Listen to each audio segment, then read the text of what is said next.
Okay, today we're going to look at the mean value theorem, also known as MVT. There's a couple of properties that have to happen to be able to find the C, the number C, when you're using this.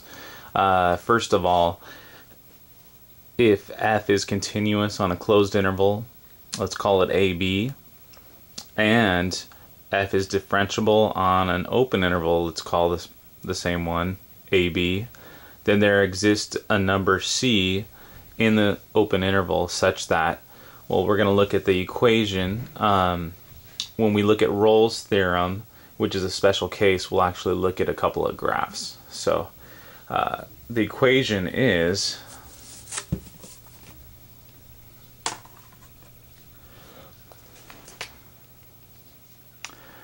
f prime of C is equal to f of B minus f of A all over B minus A. So if it's continuous and if f is differentiable, then we would apply this equation. So let's go ahead and let's take a look at a problem.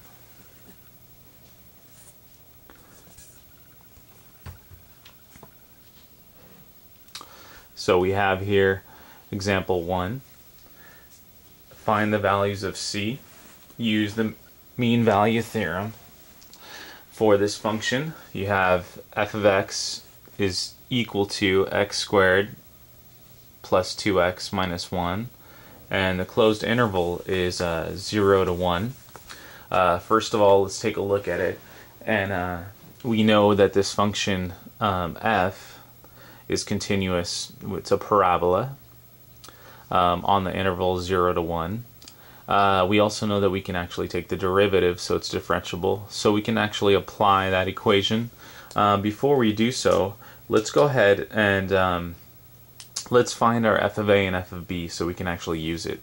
So let's go ahead and figure that out. So this is A and this is B. So f of A is equal to f of 0, and if we plug it into the equation, that makes 0 squared plus 2 times 0 minus 1.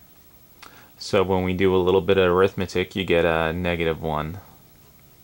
Let's go ahead now and find our f of B. F of B is equal to f of 1, which if we plug into our equation, you get 1 squared plus 2 times 1 minus 1.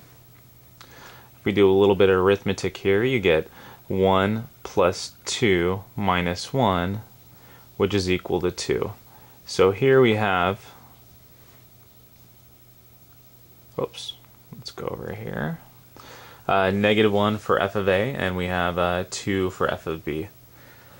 So let's go ahead and let's finish this problem up. So we know that our equation is f prime of C is equal to f of B minus f of A all over B minus A. We know that our f of B from previous was 2. We found that a second ago. We also know that our f of A was negative 1. B minus A, if we look back, our B was 1 and our A was 0. So let's go ahead and plug those in. You get 1 minus 0. Now for this part, what we want to do is actually take the derivative of the function. The function a second ago that we had was x squared plus 2x minus 1.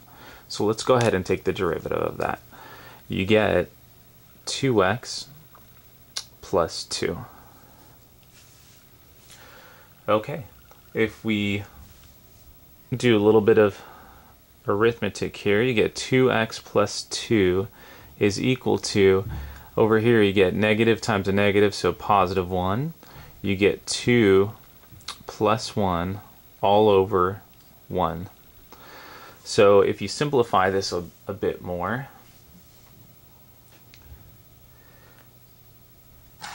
you should get 2x plus 2 is equal to 3. Let me go over here, finish this up. You get 2x equals, let's see here, 2x plus 2 equals 3. If you subtract 2 from both sides, you get 1. Divide by 2, and we get x is equal to 1/2. Beautiful. Now x is the same thing as our c. So what we want to do now is this. We want to make sure that it lies in the actual interval. So a second ago we said that our interval was 0, 1, and 1/2 lies in the interval, so we just found c, and we can say that our c is equal to 1/2. So either one will be fine.